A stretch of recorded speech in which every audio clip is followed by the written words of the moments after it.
David Tepper, the owner of the Carolina Panthers, just seems to keep finding new ways to make me not like him. In his latest display of pure dumbassity, he's decided to invite a rival team's coach in to interview for our head coaching position while ignoring the fact that said coach has served a year suspension for placing a bounty on the body of our franchise's greatest player, and this all coming a few weeks following or after we nearly saw a player pass out and die on the field. You're going to invite a coach in to come coach this team that placed a bounty and intentionally tried to pay to hurt our team? That's dumb as hell. Let's talk about it. I'm from the foe. You dig?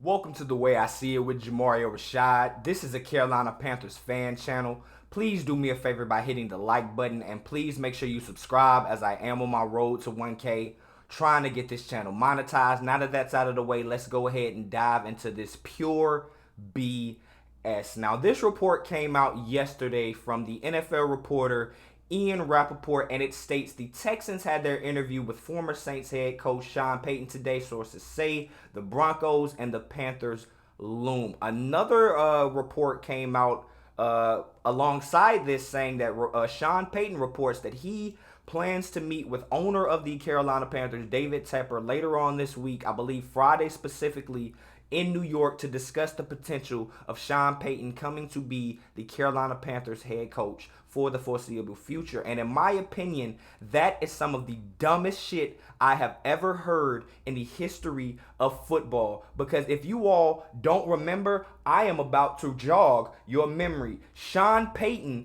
and his team were one of the ones that were involved with Bountygate. Now, not just Bountygate, because Bountygate hit right at home right here in Carolina, because it was reported that our franchise QB, the greatest QB we've ever had in Carolina blue, was a target of this man and his shady business practices, going out there and actually placing bounties on the bodies of players and intentionally trying to hurt them. But the even more sleazy part of this is during that year, the New Orleans Saints were 13-3, the clear favorites in the division, the number one seed, and nobody in the NFC South posed any threat towards them whatsoever. This was Cam Newton's rookie year. They were 6-9 at this point, moving into the end of the year. Cam Newton posed no threat to any positioning nor anything that Sean Payton and the Saints had going on. But in week 17 of Cam Newton's rookie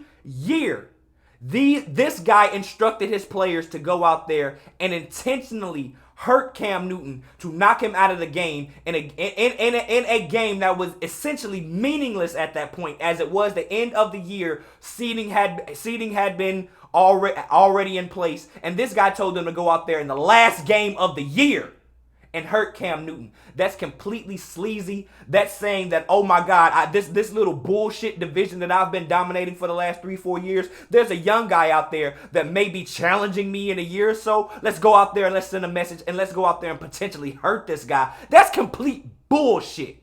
And you want to bring him in? And the only reason that is because Tepper, you weren't around for that. But I don't give a damn. Me and these fans were. And this shit matters to me. I think this is complete BS. And one other thing that I have to say, Drew Brees is not walking through that door.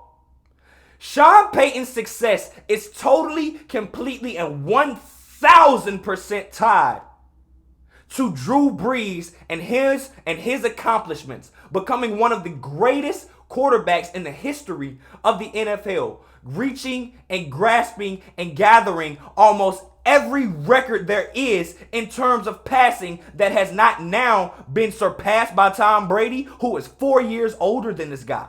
This guy, Drew Brees, was the reason that you all look at Sean Payton the way that you look at him now. It's because Drew Brees was a beast. Without Drew Brees, Sean Payton has not did anything. Unlike these other coaches that may just stick it out and get fired and say, you know what, I'll stay around until they don't want me anymore. This guy has stepped away. He quit on the Saints when Drew Brees went out there and he saw what he had to deal with when he had the new Steve Young out there with that dumbass statement he made about Taysom Hill. When he saw what the taste of the grind was actually going to have to be when you have to build that thing, sustain it, find your guys, and actually do work, he stepped back and said, I want no more. I'm no mas. I want no parts of that. But you all are saying that we should be willing to give up draft capital because of what we have already built without this guy to bring him in and play with the toys that we done bought. That's BS, man. That's complete BS. Matt Corral isn't turning into doggone Drew Brees. And if we trade for this guy, it may more than likely be our first round pick. So that go ahead and strikes out our ability to move up higher in the draft, to get a QB this year, to possibly trade for Lamar Jackson in the offseason. All of that shit is out of the window because we want to play this stupid game of hiring Sean Payton. Get the hell out of here with that, man. I do not want to see this guy in Carolina a day in my life, and those are my thoughts, man. What do you all think about this topic? I hate it. I absolutely hate it. You be sure to leave your comments down below in the comment section, man. This has really gotten up under my skin, bro. I do not like Sean Payton. I really, really do not. But you all leave your comments down below. As always, I'm Jamario Rashad. This is the way I see it. Remember to like and subscribe. And I'm out. Peace.